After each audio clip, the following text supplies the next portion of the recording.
let's get into the tight end. The tight end, I say. Yeah. And you did look at one other tight end here, too, that we'll talk about in a second. Yeah. But you did not rank this, but by consensus, this is the number one tight end in the 2024 draft class by everyone else except for Chris Simms, because we're not specifically doing that for tight end right now. Of all the ones, give me this one. Put out a thing that says I have him number one. Brock Bowers, Right. you dove into the tape. You looked at all his plays here. He's a 21-year-old, turns 22 in December, has been on the radar as the number one tight end basically for a year and a half now. Definitely. Got hurt a bit last year. Yeah. But what'd you see? What'd the tape tell you about the number one tight end out there? Well, first off, I'll say, one of those rare guys that comes around every now and then where you go, after his freshman year, he could have left and played in the NFL, right? As a true freshman, he was starting on that great Georgia team, and we were going, who the hell is this guy? He's built like this already? He's a freshman? Are you kidding me? Right? So he's been ready. That's the first thing. This is a no-brainer and definitely one of the safest picks of the draft, once again, with an incredible high floor, high ceiling, whatever you want to talk about. He lives up to the hype. He lives up to the hype. The door opens, I think, at 10 with the Jets, right? I think that's where a lot of people think, oh, the Jets might do that. We'll see where that goes. But I do think 10 to 20, right, is, maybe 10 to 25, which I don't think it's going to go that far. But 10 to 20, I would expect this to be the sweet spot for Brock Bowers. What's there not to like? I mean, here's the first thing. When you see a guy as athletic as he is, right, and we've seen all the highlights and yak, right, after he catches the ball, he breaks tackles, he can run away from people. So you turn on the film and you go, wait, I've watched enough college football in Georgia to know he's damn good in the pass game, right? What am I going to see in the blocking game, right? What am I going to see in that? That was the first thing I was intrigued to see. What's that going to look like? Is this just going to be, kind of Travis Kelce, I'm awesome in the pass game, but I kind of just get in your way in the run game? I don't really block people and do that, right? Or am I going to see somebody where I'm going to go, no, this is more like Sam Laporta or George Kittle, and he digs people out of there, and he can win one-on-one matchups against pretty damn good players, and you go, shit, our tight end just moved the D end. We ran behind him on 1st and 10 and got 7 yards because he moved that D end, right? Yeah. Well, the answer is he's the Kittle, Sam Laporta guy. That to that level. It's up there, right? You liked him. Neither one, Kittle isn't or wasn't as good then as he is now, Okay, right? That's where sure. sometimes we all got to remember, this is a finished product we're talking about at this point. But yeah, there's similarities between him and Kittle. One, he's tough. He brings it. Is he perfect? Does he fall off a block every now and then? Does a DN throw him around a little? Yeah, okay. But it's not because he's not trying or because he doesn't want to bring it or it's lack of physicality, right? Hey, he's 243 pounds. He's not Gronk, right? So he's not going to be, but as far as effort and bringing it, physicality, want to, right? Actually looking like there's a passion to be good for your teammate who's carrying the ball behind you, I have no questions about that.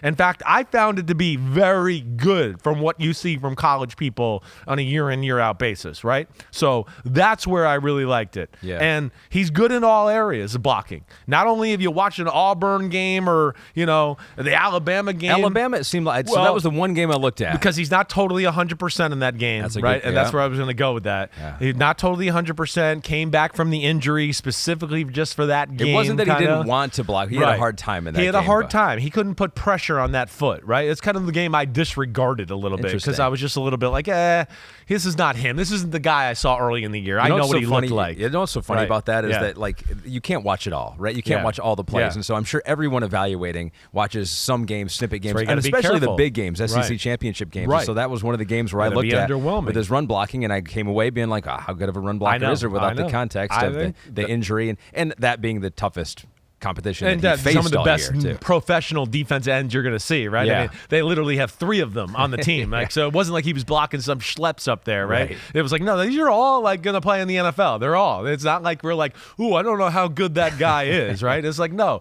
they're all going in the first 4 rounds of the draft. So that's, but yeah, that's where as a, and I always get paranoid because sometimes I'll watch games upon competition and I'll go, damn, I watched.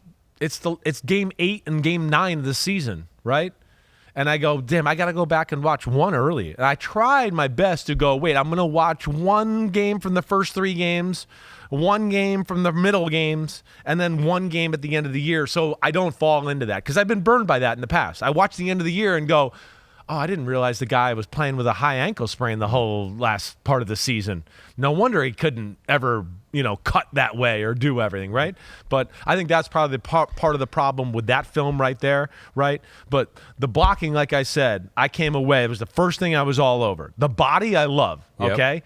I mean, it's rare to see a white guy tight end with that kind of legs and ass. I just will say that right off the bat. So let's look at it. You said he's not Gronk, right. And there was this picture around the NFL Combine of the two standing together. And so, I don't know, Kristen, if we have it back there, and who is in graphics today, we got Gabby and Morgan, Mackenzie, Morgan and Wyatt back there. Okay, everyone back in the back room has produced this picture. So it was Brock Bowers standing next to Gronk, and this alarmed people because not only did Brock look a little smaller than Gronk, he also looked like a fifth-year engineering student a little bit with the haircut.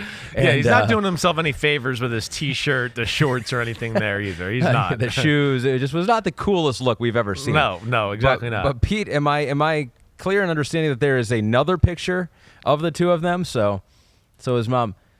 Okay, so the mom was like, hey, quit ripping on my kid. He's not an engineering student, although he is smart, and he probably could have done that if he wanted to.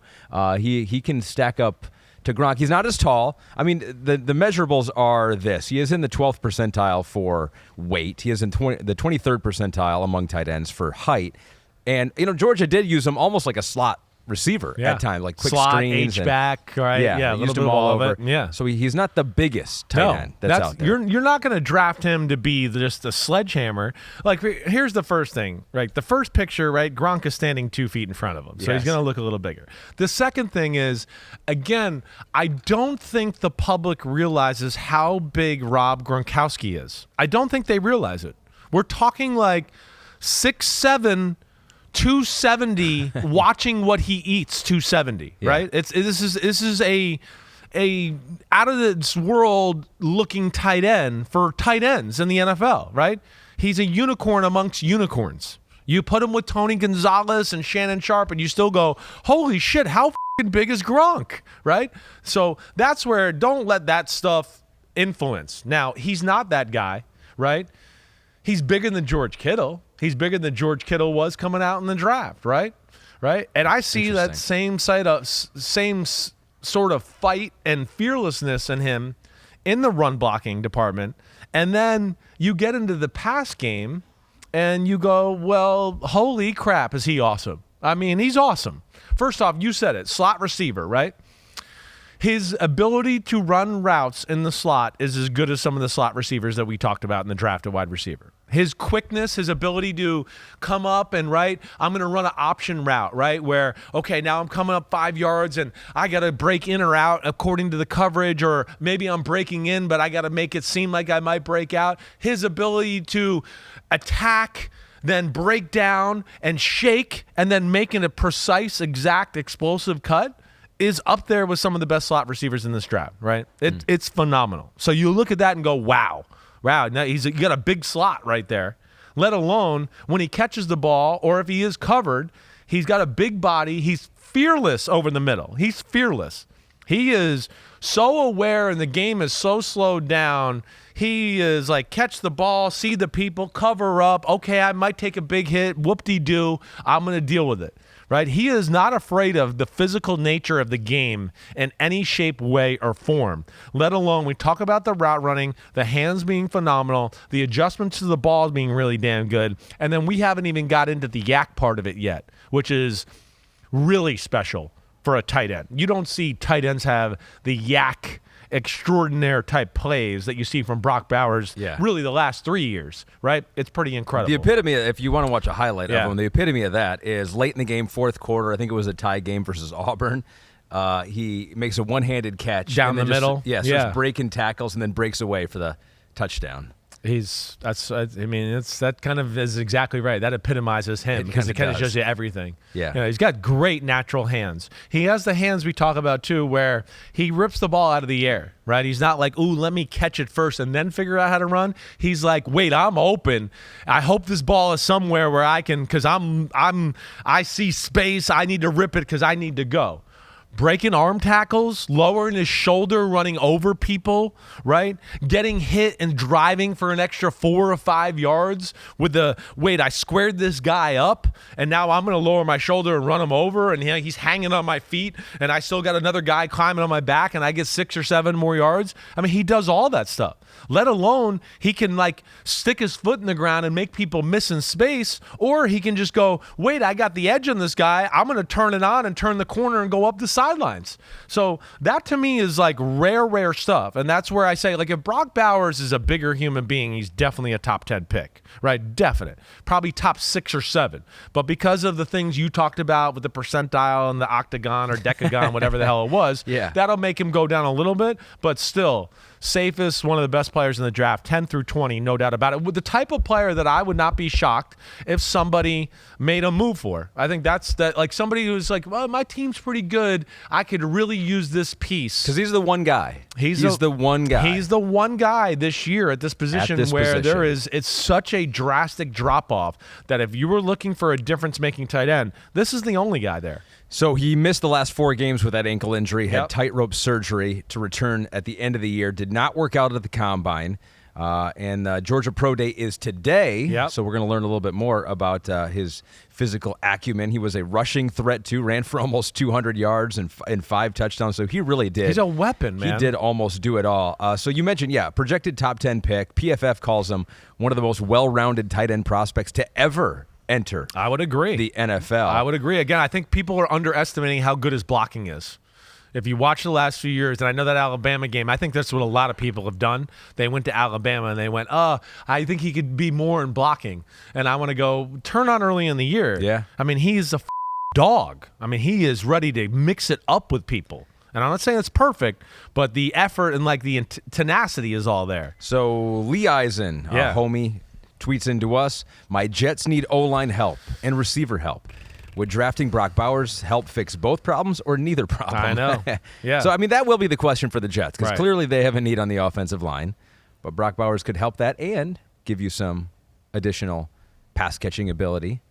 More so that. I mean, they really do need to protect the quarterback there. If you're the Jets, what are you thinking? Well, it's like, if they want all-in sexiness right now, then yes, Brock Bowers, right? Go for it, okay, right? Then you have to, hey, hopefully Tyron Smith and Morgan Moses stay healthy at tackle, right? You know, we have a few guys back behind them we think are okay, you know, but damn, it's Rodgers, and this might be the only year, or it's one of the 2 only years, right? We got to make it happen. Right, so that if they're that thought process, and then hey, a little bit of like, hey, maybe in the second or somewhere else we feel like we can get a guy with good value that helped the offensive line, I could see them doing that, right? But I think that's what they have to balance is the right now and the future. Where do they want to go? I mean, Brock is going to be great for right now and the future, don't get me wrong, but is it better for the big picture future of your football team? Yeah. Right? That's the big thing. And when we talked about offensive tackles, we brought this up with the Jets a little bit. Like, where do they want to go with this, right? Because, again, you're putting a lot of, hey, we want to win it with Rodgers, but you got Tyron Smith, who's got an extensive injury history and getting up there in years, and Morgan Moses has got a little bit one and is getting up there in years, right? Do you want to just go, hey, we're going to roll the dice, we're going to take Brock Bowers, and we're going to roll 7s because we think they're going to stay healthy all year? And that's what they're going to have to figure out who asked that question there? Lee Eisen, right? Yep, Lee Eisen. So, good question, Lee. Where does Brock Bowers want to go? So we have an interview. This is with you guys. Yeah. Radio Row. Yeah. Super Bowl. Us guys. PFT. You and Mike. I haven't heard this yet. I did. Let's hear it. You were there. Yeah. Let's hear what he said. Is there a team that you're eyeballing for your future in the NFL? I know you can't control it, but if you could, where would you want to go? Whoever wants to take me. I mean, It's hard to say. I'd love to go to. He wants the Niners to get rid of Kittle, and then he wants to go to the 49ers. He's almost saying I'd be all right. Let him say it. I'd be all right with going to the Tennessee Titans. I mean, I liked it down in the Georgia, Tennessee area. I thought it was cool, but that'd be a cool spot to be. You hear that, Titans? It's a good you spot. Hear that, Titans? Get ready, Titans. I played in Tennessee for 2 years. It's a great football town. It's only getting better. So I hear you there. It's a great place to live, too. Yeah. Pete is so mad you didn't make an argument for the Giants right there to make him a top 6 pick. Seriously, I'm disappointed in myself. I'm glad he answered the question, though. It was awesome. We were in shock, actually. Really? We were in shock. Yeah, because we sat there, and I think we both put it on our social media, me and Floria, because we were a little bit like, you never hear a guy say, I'd love to go play for this team, right? Yeah. Usually coming out in the draft, they're taught to be robots. Oh, I'm honored. I'm privileged. I want to play for anybody that wants me, right? Those are the answers you get. But he's from Napa Valley. Right, so that's why I said the 49ers George Kittle thing. That's true. Right, I mean, he made the cross country, trip to go to school over there, and he seems like he likes that area of the country. He enjoyed living in Georgia and Nashville. But here's the thing with them: I don't think they'll be in the tight end market at number 7, and he won't be there by the next time they pick. Because they picked one of our guys on our top 5, Wiley from Cincinnati, on the top 5 from last year, right? And they got Chig Okonkwo, who I'm sure I messed up his name, who's very talented out of Maryland. Yep. Yeah. Okay, I got it pretty close there. And I don't think they're going to be in the tight end business, so he's going to have to look for a new zip code to live in because it's not going to happen in Nashville. Simply Believe 39 wants to know, this is a good question. Yeah. Where would you have Bowers ranked against the wide receivers when looking at pass catchers altogether? Oh. So your top 5 wide receivers, I think we have that again to refresh your memory. And I know you were there when you did this. Yep. So you probably already remember. I was there. So here they are: Malik Neighbors, Brian Thomason, you got Marvin Harrison, Rome Odunze, Roman Wilson. Would he crack your top 5? He would. He'd be in that Rome Odunze, I think, area right there right around there. I think so. I think I'd have him like, do I make him 4, and have Odunze 5, or do I leave Odunze 4 and make him 5? I would feel comfortable with that. It's going to depend on what you think you can use as an offense, right? It's all of that. Exactly right. How many receivers do I got? What do I need? What am I missing? What do I want? What element of my offense do I want that I feel like we don't have, and I don't have the guy that can do that? And that's what's all going to play into this a little bit here, right? So, but I would say that'd be generally, I'm going to pull up the NFL draft order too, just to make sure, like, is there anybody else I'm missing or thinking about? We said the Jets at 10. Mm-hmm. The Raiders, I don't think that's happening. Well, I got a question for you. Nicholas Belfort, actually, he has the question for you. Is Bowers too good to pass up at 15 for the Colts over a Quinyon Mitchell or a Dallas Turner? I mean, Turner probably won't be there. I don't think Turner would be there. Mitchell would be close. Really intriguing, right? He really would be. They do need a corner like that, in my opinion. Now, their thing is, and you've heard me say this before, they play a lot of zone, right? It's Seattle 3 scheme, right? And sometimes they don't value that man-to-man corner quite the same way other teams do, right? So that would be what I would question a little bit. But if they're going to have a little bit more of a change in philosophy and maybe play more man-to-man, damn, that would be awesome. But I think that's, it's good food for thought there at 15. And it's certainly, right, with that offense and what Shane Steichen is doing and the quarterback that moves, right, and we got good receivers, right, and maybe we're not looking to get like, the superstar receiver, and we're just going to have a really well-rounded group, and Pittman's really damn good. Alec Pierce is good. Josh Downs is really damn good slot, and now we add to this, and now all this like damn good becomes, oh shit, we're kind of great as a whole, right? And I could see that, and it certainly would fit their running, read option, quarterback boots. Oh, there's Bowers in the flat. Some of the things you talked about. He comes outside the backside of the line of scrimmage, right? We throw him the ball in the flat. He turns it up and runs for 20 yards. Yeah. Right? I mean, what do I do? Do I tackle Anthony Richardson? Do I go after Bowers? I don't know which one to do.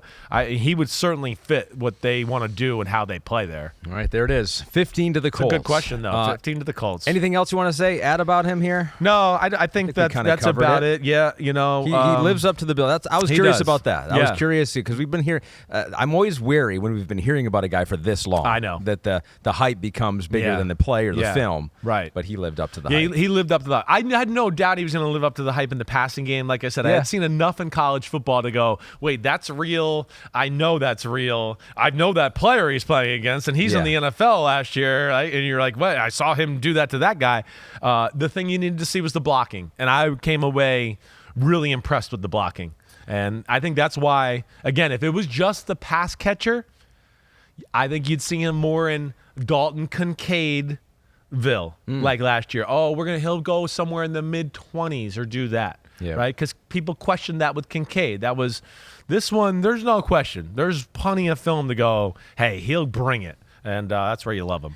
All right, so that was the consensus #1 tight end in Brock Bowers. Yo, homies, what's up? I know it's the off season, but it's never the off season on Chris Simms Unbuttoned. Me and Ahmed Fareed are going to be here for it all. We got free agency. We're going to break it all down. The draft, the rankings of positions. Of course, we're going to unpack it all. Hit subscribe, get to my free agency reactions, 2024 draft rankings, and more. Thanks again for watching. Peace out, homies. See you soon.